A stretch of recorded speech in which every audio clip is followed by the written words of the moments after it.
in physics, what our job is, I'm sorry, these are the jokes. In physics, we're always trying to build a model so we can understand how things work. And we always start simple, okay? We start with the simplest model, and then if we need more information, we add more stuff in. Okay, so we start, everything is a dot, and then if a dot's not good enough, then we assume it's a sphere, okay? And then eventually we have to give it a shape. Because once you give things shapes, then you have to do things like integrals, and everybody gets mad, okay? So, if you have an object like gold bars, okay? Well, let's go smaller. What are gold bars made of? Gold. Well, more than just gold atoms, right? An array of gold atoms. So a structure of gold atoms. Because it's not just, one gold atom is just, the nucleus and the electrons, all made of stuff that's even smaller, okay? But if you have a solid piece of gold, there's a superstructure there, right? The gold atoms interact with each other. They bond together, okay? And so there's more going on there. So if you have some sort of structure of gold atoms, it looks approximately like this, very approximately. And those are made of individual atoms, and gold is one of the bigger atoms, so it's got a big nucleus, got a lot of electrons, and this is obviously a model because this is not a picture of an atom, it's a cartoon of an atom, okay?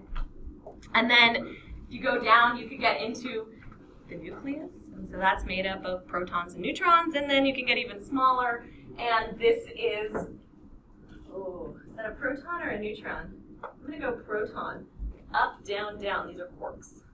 Okay? And the things connecting the quarks are called gluons. Because physicists have a sense of humor, maybe. Okay.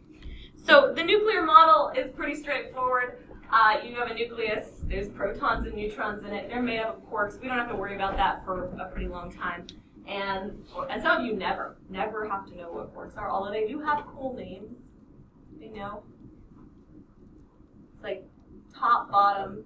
Well, so they thought there were going to be two, so then they named them like up, down. Yeah. And then there were more, and they're like, okay, we'll call those top, bottom. And then charm, strange. They ran out of names. And they were like, I don't know, this one's weird. Let's call it strange. So, yeah, it's so a neutron doesn't have charge, but it does have mass, and its primary job is to just hold stuff together. So it's kind of like a bigger piece of glue. Mostly because if you just had protons in there, what do we know about positive charge things and other positive charge things? They don't really like being together. So the neutrons create a little buffer because charge drops off as inverse squared, right? The repulsion, the force.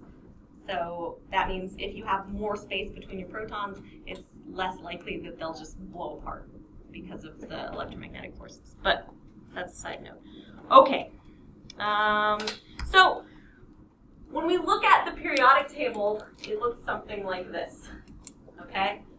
This is like a really brief crash course in chemistry stuff. So this is something called the atomic number. The atomic number tells you how many protons. And usually if you know how many protons, you know about how many electrons, but obviously there's different variations. You can have more or less electrons depending on what you're doing.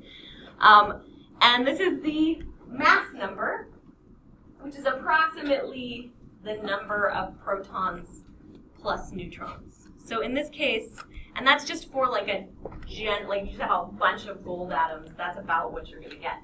So you can tell it's not an integer, okay? It's got a decimal. In this case, we usually round, for our purposes, this isn't like an advanced chemistry class. So for our purposes, we usually just round that up. We're like, okay, number of protons and neutrons, 197.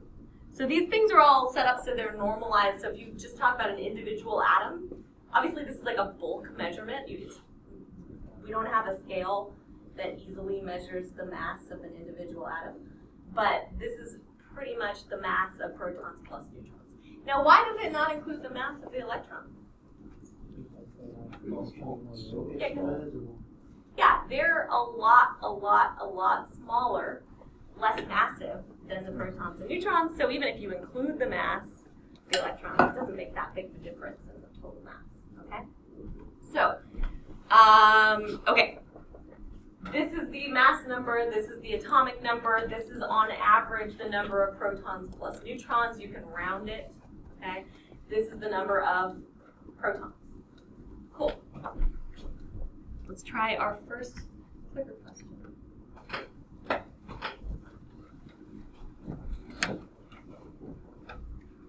We answered them twice, and you're doing it great.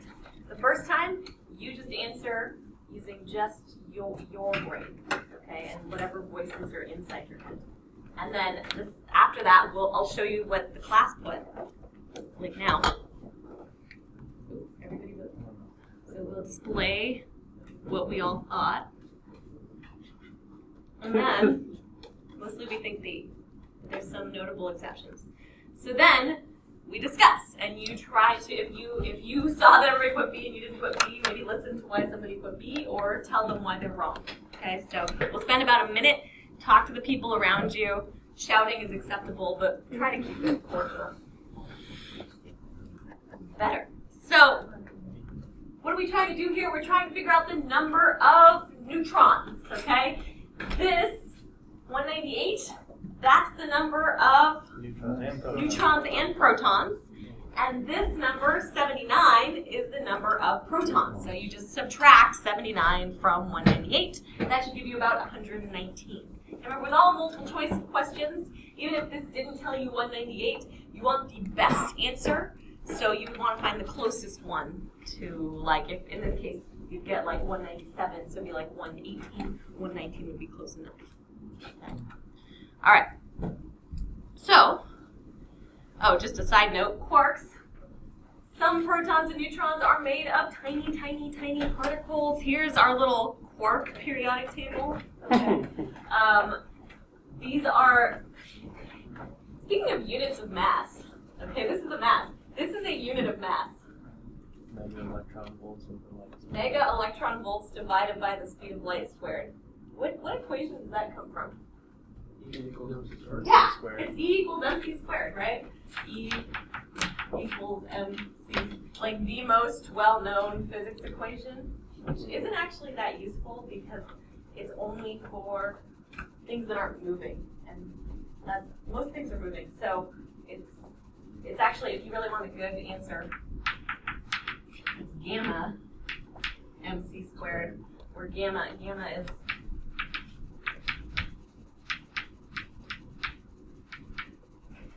so that's why we write gamma, because this is a pain in the ass, right? But aside from this is a preview for 210. If you want the mass,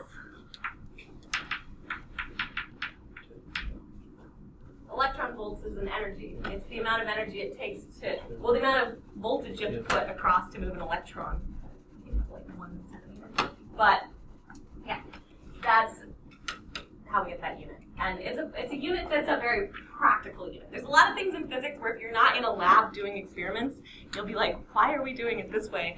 This makes no sense. But if you're trying to take measurements, it makes a lot of sense because you end up being able to take a lot of shortcuts in the math, and that's why we do things, okay?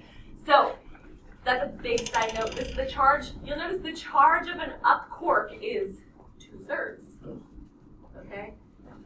It looks like it's a positive 2/3. So these are all positive 2/3. These are all negative 1/3.